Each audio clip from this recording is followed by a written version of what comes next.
Welcome to Dear Sybersue. Thanks for tuning in. I'm Susan McCord. Today's topic is the importance of having shared interests in a relationship. When you first meet each other, it's so exciting. There's all this newness that's around. You've got sexual chemistry that's really flowing. And you're just so excited to be together a lot. And in the very early stages, people will spend quite a bit of time getting to know each other. And while this is a wonderful situation, it doesn't always stay in that state of mind. As the years go by, it changes. All of a sudden, the things you were doing together as a team are no longer happening. We all change. It's just natural in any relationship. But when you're sharing things together as a couple, you're experiencing new adventures. You've got long-lasting memories that come out of these shared experiences.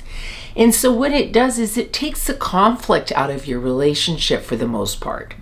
You're always going to have a few arguments here and there. That's just life. That's what happens in a long-term relationship because you're living together 24/7.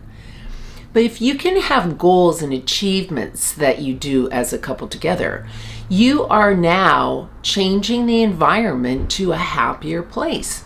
You are spending quality time together and learning new things as you go. Because every time there's goals and achievements maintained and happening in your relationship, you just continue to evolve. You're on the same page as a couple because you're learning new things together. Your relationship isn't stagnant. It's not boring. The thing that I find in a lot of committed relationships is people get lazy and they just pull back from putting the energy in to nurture and maintain the love. And what happens is they just get to the point where it becomes a mundane environment. But that's up to you. It's up to you to change this mundane feeling, if you're having this in your partnership, to bringing some joy and some happiness back in. It's better if you don't let it even go the other way, that you're always thinking ahead and you've got things on the calendar and stuff coming into play. Because couples who play together do really stay together. It is a common phrase for a reason. I'm certainly not saying that you have to do everything together because you need to have balance in your relationship. There needs to be some individuality with who you are. You need to maintain that, and you want to be authentic to who you are. It has to be a reciprocated respect for each other's privacy and individual time. So once you've got that out of the way, but you also understand the importance of having shared interests because that will keep you close. Once you've got all this in alignment, you can't go wrong because everything is where it should be. You're respecting your own self, your individual choices and what you like to do, but you also understand the importance of sharing things together and growing together as a couple. This is what keeps longevity in a relationship, couples who get this. And it's really not a lot of work. It's just about being aware of having shared time. If you don't know how to do it, find out what do you both like? What is your interest? Is it cooking? Is it hiking? Is it yoga? Whatever it is. Find a little challenge that you can both do together. When you're trying to bring back the fun in your relationship, sit down and talk about what you like, what they like, what's something that you could do together, what's something that you'd like to try together. Maybe this is something completely new. Maybe you want to go over to Italy or France and take a cooking class together while you're there. These are long-term goals, but they're fun goals. It gives you something to look forward to.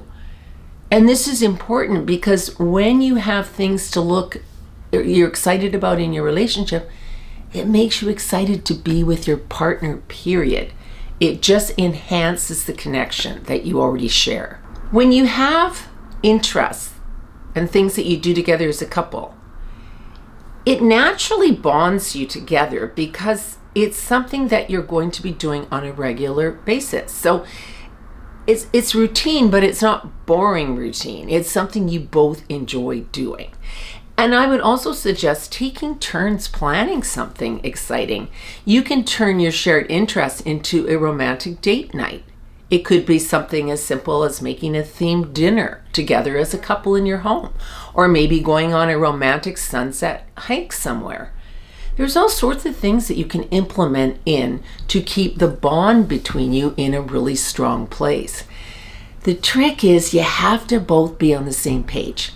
You have to put the same energy in, and you have to both want it. You also have to respect each other's interests, because you don't want to suggest something that you know is way out of their comfort zone, because that's not going to make them feel good if they have to honor you and do something that's really, really not making them comfortable. So respect that about each other. If you want to do something that's a little bit off the wall, do it by yourself on your individual day.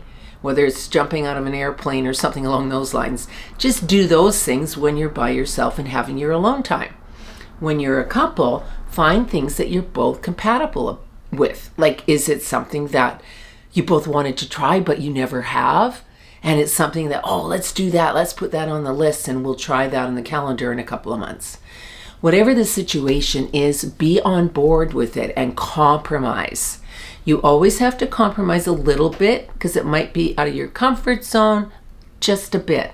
You don't want it to be something that you're scared of or you're fearful of, because that's not really fair to put that on your partner if it's a really fearful thing. So think about all those sort of suggestions that I'm putting out here, because I can't stress enough that if you become really great friends with your partner, you just keep growing together. You evolve at the same pace. You're not, one person's not up here and leaving the other in the dust, because you're aware that each of you are participating in this. And that's the important thing. You're not leaving each other anywhere. You're coming together as a couple and staying together as a couple. It's really something simple to do, but so many people make it complicated when it doesn't have to be. Be one of the couples that understands the importance of this. Thank you so much for tuning in to Dear Sybersue. Please leave any questions you have, any show topic ideas you have, and subscribe to my channel. I really appreciate it.